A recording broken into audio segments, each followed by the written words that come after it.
on the night before Thanksgiving, November 24th, 1971. A man vanished into the American sky.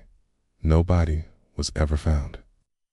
No identity was ever confirmed. And more than 50 years later, the United States government still does not know who he was. This is not just a crime story. It is not just an aviation mystery. It is the only skyjacking in American history that ended with the suspect disappearing completely. Some believe he died. Some believe he survived. And some believe he planned everything perfectly. Tonight, we begin at the very start, before the note, before the ransom, before the jump. This is the story of D.B. Cooper. To understand this case, you must understand how different America was in 1971. Airports were not places of fear. They were open, friendly, almost casual. Families walked passengers directly to the gate. Children watched planes take off from the windows. There were no metal detectors, no security checkpoints, no identification required. You could walk into an airport with cash, buy a ticket under any name you wanted, and board a plane within minutes. That world no longer exists. But in 1971, it made what happened possible. Northwest Orient Airlines Flight 305 was scheduled to fly from Portland, Oregon to Seattle, Washington. A short flight, less than 30 minutes in the air. It was the afternoon before Thanksgiving. People were heading home. The mood was relaxed. No one suspected anything. At Portland International Airport, a man approached the ticket counter. He was calm, well-dressed, polite. He paid cash for a one-way ticket. When asked for his name, he said, Dan Cooper. That name would later be misprinted by a reporter as D.B. Cooper, and that mistake would become legend. Witnesses described him as mid-40s, about 6 feet tall, around 180 pounds, dark hair, wearing a black suit and tie. He did not look dangerous. He did not look nervous. He looked ordinary. And that was exactly why no one noticed him. Cooper boarded the plane and sat in seat 18C. He ordered a bourbon and soda. He lit a cigarette. He did not rush. He did not watch the crew closely. He did not speak to other passengers. Flight attendants later said something chilling. They remembered him because he was forgettable. At 2:50 p.m., the plane took off. No alarms, no warnings. It's just another flight. Shortly after takeoff, Cooper leaned toward flight attendant Florence Schaffner. He handed her a small note. At first, she assumed it was a phone number. She slipped it into her pocket without reading it. Cooper leaned closer and said quietly, "Miss, you'd better look at that note. I have a bomb." When she opened it, the words were simple. "I have a bomb in my briefcase. I will use it if necessary." Her heart dropped. She sat beside him, and then he opened the briefcase.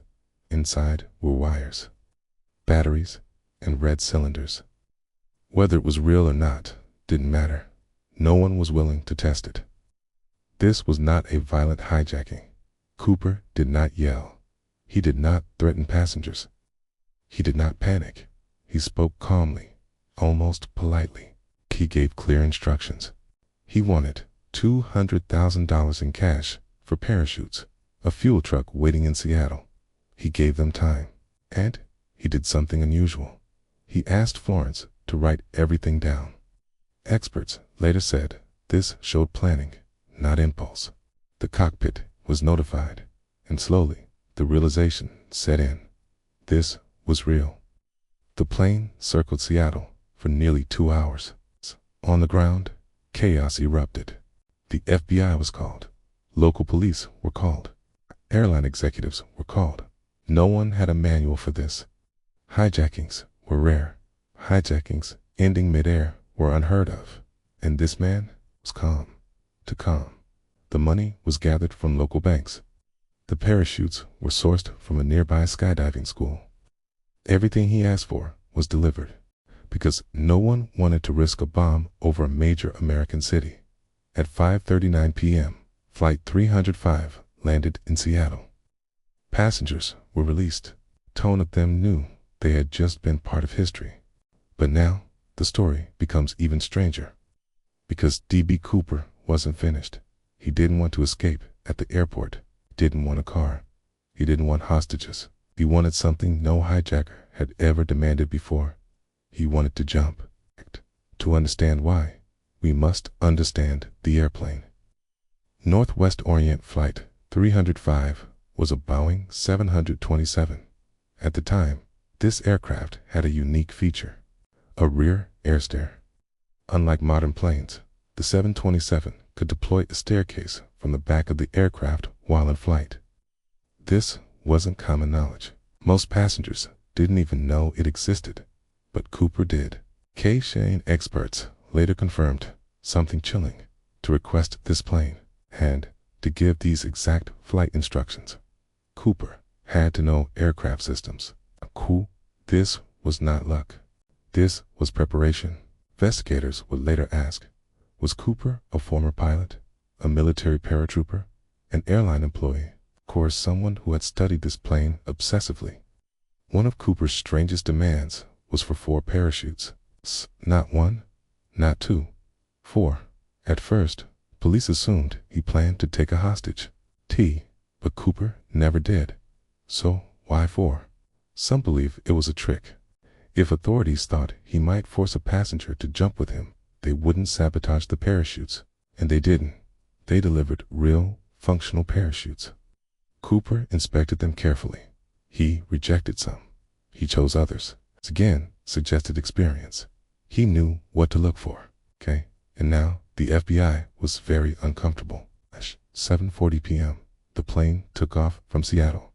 On board, D.B. Cooper, the pilot, the co-pilot, the flight engineer, and 1 flight attendant. That was it.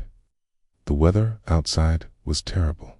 Rain, strong winds, near freezing temperatures. Night had fallen completely. The flight path headed south, toward Mexico City. Cooper instructed the crew: fly below 10,000 feet, keep speed slow, leave the cabin unpressurized, and keep the rear door unlocked. Every instruction mattered, and every instruction worked. Witnesses later described Cooper's behavior during this flight. He was calm. He did not drink excessively. He did not pace. He did not show fear. At one point, he tipped a flight attendant. Think about that. A man preparing to jump into darkness, in a storm, from thousands of feet in the air. And he tips the staff. This detail haunted investigators. It suggested confidence or fatalism. Time around 8 p.m., a warning light flashed in the cockpit. The rear staircase had been activated. The plane shook slightly. Wind roared through the cabin. The crew could not see Cooper. He had moved to the back. No one heard a scream. No one heard a countdown. Noise. Then, silence. At 8:13 p.m., the staircase light turned off. The plane suddenly lifted. The weight was gone. D.B. Cooper was no longer on board. No one saw Cooper jump. No radar tracked him. No civilian reported a falling body. There was no parachute found. From that moment forward, D.B. Cooper became a ghost. The plane landed safely. The crew was interviewed for hours. They all agreed on one thing: he was gone, completely. The FBI immediately evaluated the jump. Most agents believed Cooper did not survive. The reasons: poor weather, night jump, heavy money bag, and rough terrain. Experts estimated survival odds as less than 10%. The official assumption was simple: he died in the wilderness. And yet, no body was ever found. The next morning, the largest manhunt in American aviation history began. Hundreds of agents, military aircraft, search teams on foot. They searched forests, rivers, mountains. Days passed, then weeks. Nothing. No body. No parachute. No briefcase. And slowly, a terrifying possibility emerged. What if he survived? In the next hour, we'll follow the FBI search step by step, examine where Cooper may have landed, and reveal the first mistake. At exactly 8:13 p.m., the cockpit felt the aircraft rise. The rear staircase light went dark. The sudden change in weight told the crew everything they needed to know. D.B. Cooper was gone. Not arrested, not chased, not cornered. Gone. Somewhere below the Boeing 727, in total darkness, a man was falling toward the forests of the Pacific Northwest. And from this moment forward, every question would depend on one thing. Could anyone have survived that jump? To answer that, we need to slow this moment down, second by second. Let's begin with the facts. The jump occurred at night, during rain, with strong wind, at approximately 10,000 feet over rugged, forested terrain. The temperature outside the aircraft was near freezing. Visibility was nearly zero. There were no city lights below. No landmarks. No moonlight breaking through the clouds. Cooper was wearing a business suit, a trench coat, dress shoes, not survival gear, not outdoor clothing. And he was carrying a parachute, a bag containing $200,000 in cash. FBI experts initially said the jump was almost certainly fatal. Almost, but almost is where mysteries live. Based on flight speed, altitude, and wind data, investigators calculated a drop zone. This area stretched across southern Washington, near the Lewis River, into heavily wooded land. The terrain was unforgiving.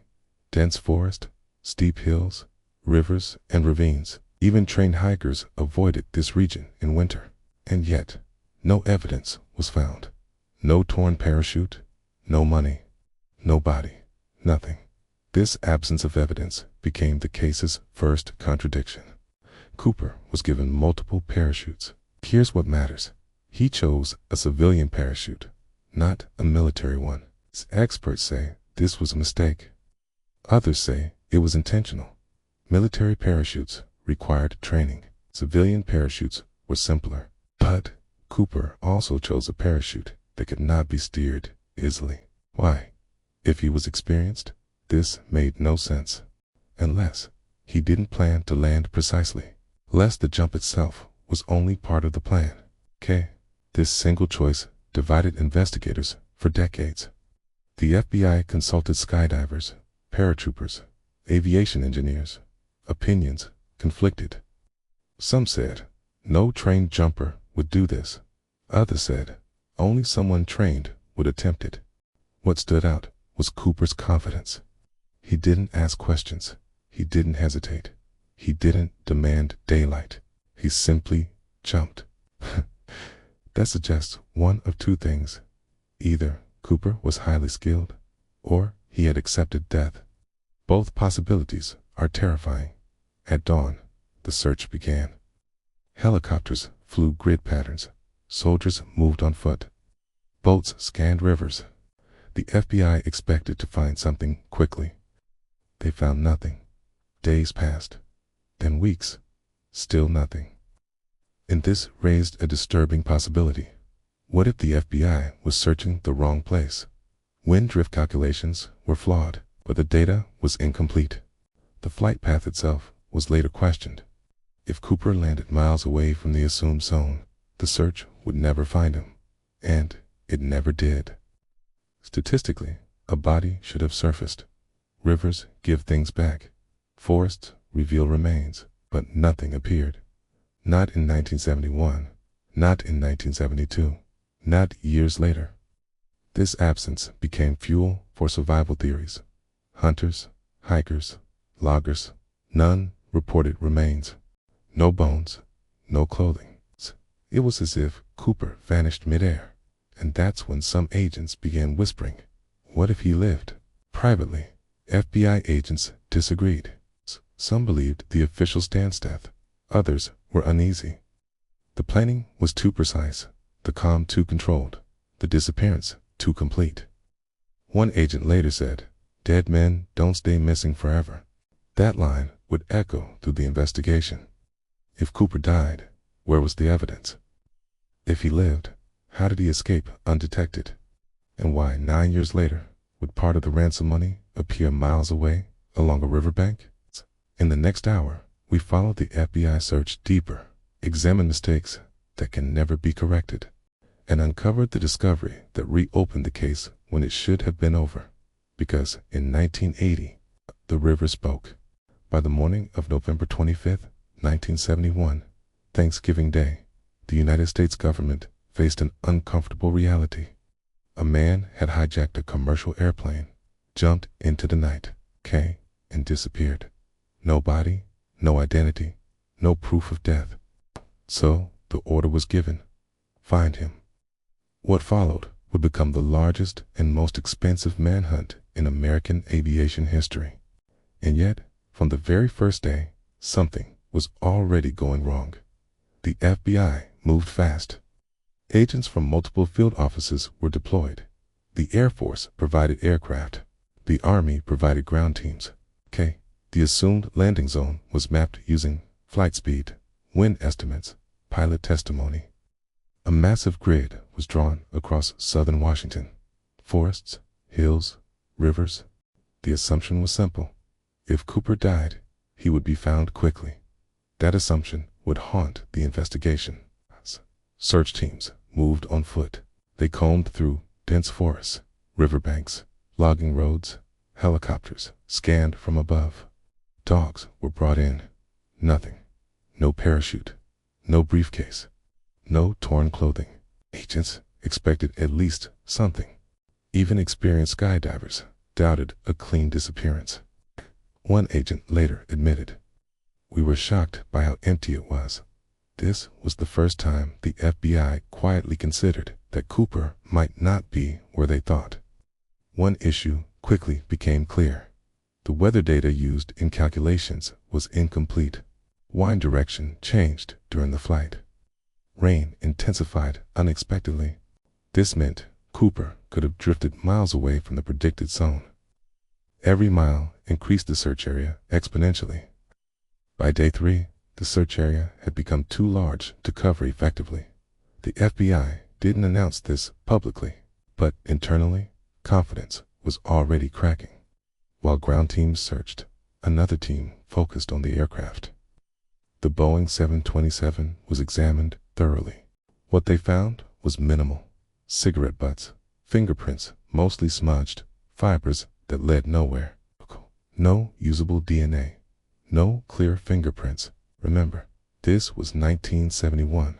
Forensic science was limited. Cooper had unknowingly chosen the perfect time in history to vanish. The public didn't know most of this. Newspapers portrayed confidence. Headlines suggested Cooper was dead. Officials reassured Americans that there was no ongoing threat. Quote, behind closed doors, agents argued. Some believed the death theory. Quote, others believed something worse, that Cooper survived and walked away. The FBI hated that idea because, if true, they had lost him forever. One decision would later be called the investigation's greatest error. The FBI did not preserve the drop zone. Logging continued. Construction continued. Rivers flowed. Potential evidence was destroyed. Years later, agents admitted, if we had frozen that area, the outcome might have been different. But time moved on, and the forest swallowed the trail. Tips flooded in. Thousands of calls. Men reported by neighbors. Husbands suspected by wives. Co-workers accused quietly. Every lead was investigated. None held. Cooper had left no paper trail, no known associates, no financial activity. It was as if he never existed. By early 1972, the search slowed. Resources were redirected. Public interest faded. The official FBI position hardened. D.B. Cooper likely died during the jump, but privately, agents never accepted that conclusion because the wilderness gives things back. Bodies surface, money appears, mistakes revealed themselves. And in 1980, nearly 9 years later, the case would be violently reopened by a discovery that made no sense at all. In the next hour, we follow the money, because when part of the ransom resurfaced, everything changed. 9 years passed. 9 years with no body, no parachute, no suspect. By 1980, The D.B. Cooper case was considered cold. Most Americans had moved on. The FBI had quietly settled on a conclusion. Cooper died during the jump. The wilderness claimed him. The case was finished. Then, on a quiet summer day, a child found something along a riverbank, and suddenly, everything changed. On February 10th, 1980, an 8-year-old boy named Brian Ingram was digging in the sand along the Columbia River near a place called Tennebar in Washington State. His family was on a weekend outing. As Brian dug, he uncovered something strange: rubber-banded bundles of cash, old, dirty, decaying. At first, his family thought it was play money. Then they counted it, nearly $6,000 in $20 bills. They contacted the authorities, and within hours, the FBI was on the scene. The bills were sent for analysis. Serial numbers were checked, and the result was undeniable. The money was part of the D.B. Cooper ransom. Same serial numbers, same denominations, same rubber bands. For the first time in nearly a decade, physical evidence had surfaced. Evidence that shouldn't exist if Cooper died, what the FBI believed. The official story cracked open. Tennebar was miles away from the original FBI drop zone, downriver. If Cooper died in the forest, how did the money reach the river? Rivers move objects, but not upstream. The money wasn't scattered. It was buried together. Carefully, this detail terrified investigators, because it suggested intention. The bills were examined closely. Bidged, they showed signs of long-term water exposure, sand abrasion, partial decay. But here's the problem. Some bills were less damaged than others. That suggested staged placement or delayed exposure. This raised a disturbing possibility. What if Cooper survived, buried the money himself? The FBI refused to say this publicly, but internally, debate erupted. Three main theories emerged. Theory 1. Cooper drowned. He landed near the river, died, and the money washed downstream. Problem: no body. Theory 2. Accidental loss. He survived, but lost part of the money in the river. Problem: the bundles were intact. Theory 3. Intentional burial. Someone buried the money deliberately. Problem: why bury only part of it? Theory collapsed under scrutiny. The money raised more questions than it answered. Publicly, the FBI downplayed the discovery. Privately, panic set in. The money proved one thing beyond doubt. The case was not finished. Search efforts were quietly resumed. New calculations were made. New theories were drafted. But crucial time had been lost. 9 years of erosion. 9 years of development. The trail was faint. Almost gone. Some investigators believed the buried money was a message, confession, a signal that Cooper died. Others believed the opposite. Cooper buried the money to avoid being caught using it, or to mark a place, or to mislead. The truth, no one knows, and that uncertainty haunts this case more than any other detail. The discovery at Tennebar forced the FBI to reopen old files. Suspects were reconsidered. Assumptions were challenged. And slowly, names began to surface. Men who might have been Cooper. Men with skills. Men with motives. Men with secrets. In the next hour, we examined the prime suspects, the men who almost fit the legend. Because if Cooper survived, then he lived among us. And someone, somewhere, knew his real name. After the ransom money surfaced in 1980, the D.B. Cooper case changed forever. No longer just a mystery of geography. It became a mystery of identity. If Cooper survived, he had a name, a life, a history, and someone, somewhere, had crossed paths with him. The FBI reopened suspect files, and one name rose immediately to the top. A man so similar to Cooper that even seasoned agents were shaken. His name was Richard McCoy Jr. Richard McCoy Jr. was born in 1942. He was a former U.S. Army Green Beret. a trained demolition expert, an experienced skydiver. He was intelligent, disciplined, and deeply troubled. By 1971, McCoy was living a double life. Family man on the surface, criminal beneath. And in April 1972, 5 months after the Cooper hijacking, McCoy did something shocking. He hijacked a plane. On April 7, 1972, Richard McCoy Jr. boarded a United Airlines flight. His method was nearly identical to Cooper's.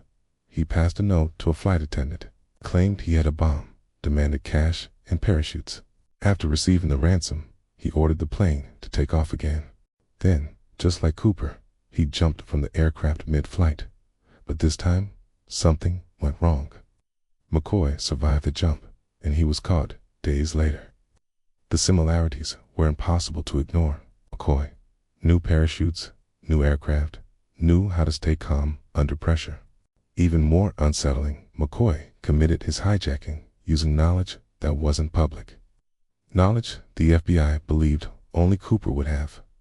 Several agents became convinced McCoy was Cooper, or, at the very least, a copycat who knew Cooper personally. But the theory had cracks. First, witnesses from the Cooper flight did not identify McCoy. Second, McCoy was in Utah on Thanksgiving 1971. Third, McCoy was louder, more aggressive, less controlled than Cooper. And then came the fatal flaw. McCoy openly bragged. Cooper never did. Cooper vanished. McCoy wanted recognition. Too many investigators, that difference mattered. In 1974, Richard McCoy Jr. escaped from prison. He broke into his former home. When police arrived, a shootout followed. McCoy was killed. With his death, the FBI officially ruled him out. But not everyone agreed. Some agents believed McCoy was Cooper, and that the truth died with him. Others believed McCoy was a distraction, and that Cooper was still out there. Another suspect emerged years later. Kenneth Christensen, former Northwest Orient Airlines employee, a paratrooper during World War II. He lived near the suspected drop zone.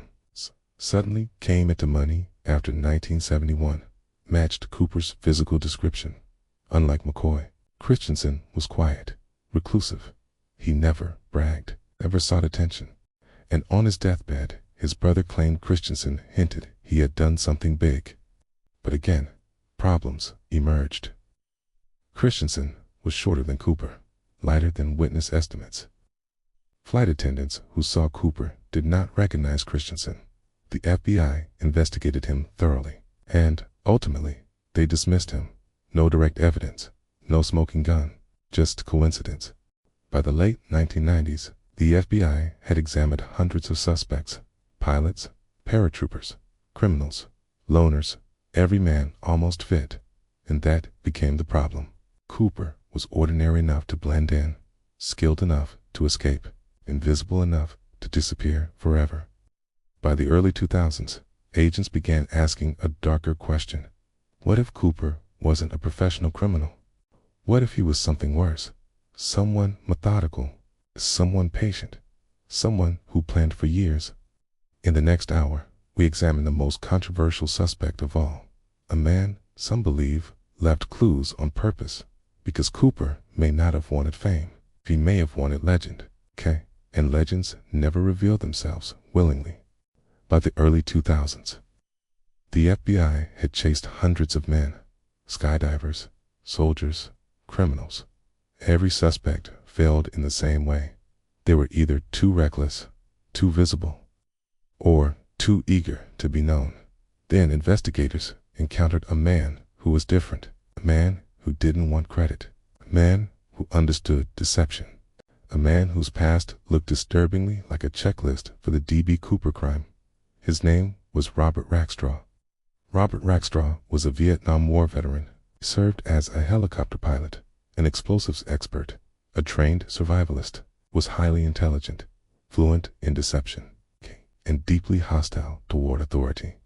Rackstraw had a criminal history: fraud, stolen explosives, false identities. He was known to taunt investigators, and he enjoyed puzzles, which would later become very important. Rackstraw lived in the Pacific Northwest during the early 1970s. He knew aviation systems, military parachutes, how to disappear. More importantly, he knew how to mislead. His former associates described him as arrogant, manipulative, theatrical. One investigator later said, if Cooper wanted to leave breadcrumbs, Rackstraw was capable of doing it. In the years after the hijacking, newspaper letters and notes surfaced. Some contained symbols, some referenced aviation terminology, others appeared meaningless. Independent researchers believed these were coded messages, and some claimed the codes pointed directly to Rackstraw. One alleged cipher, when decoded, spelled out his military unit. The FBI examined these claims carefully. Can't quietly dismiss them. Why? Because the codes were subjective. They worked only if you wanted them to. Rackstraw was confronted directly. He laughed. He joked. At one point, when asked if he was D.B. Cooper, he smiled and said, "That's something I could never tell you." To some, this sounded like a confession. To investigators, it meant nothing. Rackstraw denied involvement consistently. And he was careful. Too careful. In 2016, after 45 years, the FBI made a stunning announcement. They were officially suspending active investigation into the D.B. Cooper case. Not solved, not closed, suspended. Why? Because no new physical evidence existed. All major suspects were exhausted. Resources were better used elsewhere. Robert Rackstraw remained a person of interest, but without proof. Interest meant nothing. By stepping away, the FBI unintentionally did something powerful. They handed the case to the public. Books, documentaries, podcasts. Cooper transformed from criminal to folk hero. The man who beat the system. The man who vanished. The man who proved perfection was possible. This question remains the heart of the mystery. Those who believe he died point to the weather, the terrain, the lack of spending. Those who believe he survived point to the money at Tenebar, the absence of remains, Cooper's calm behavior. The evidence supports both sides, which means the truth is perfectly balanced. The D.B. Cooper case persists because it attacks certainty. It tells us plans can succeed, systems can fail, people can vanish. It unsettles us because it offers no moral ending, no punishment, no reward, just disappearance. Somewhere in America, there may have been a man who once held $200,000 in cash and stepped into the dark sky. He may have died that night. Or he may have lived a long life under a different name. And if he did, he took the truth with him, because the perfect crime doesn't end with answers. It ends with silence. For nearly 50 years, the name D.B. Cooper has lingered in the shadows of American history, name synonymous with audacity, mystery, and the ultimate vanishing act. Tonight, in the final hour, we examine his legacy. The forensic breakthroughs that continue to reshape the investigation, and the theories that may finally explain what happened to the man who disappeared from the sky. The hijacking of Northwest Orient Flight 35 was more than a crime. It became a cultural phenomenon. Cooper's daring jump, executed with precision and calm, captured the imagination of the American public. To some, he was a folk hero, a symbol of rebellion in an era of social upheaval. To airlines, he was a nightmare that reshaped air travel security forever. One of the most enduring legacies of Cooper's act is the Cooper vane, a simple device that prevents a rear stairway from being opened in flight. It stands as a silent reminder of the man who flew, jumped, and vanished without a trace.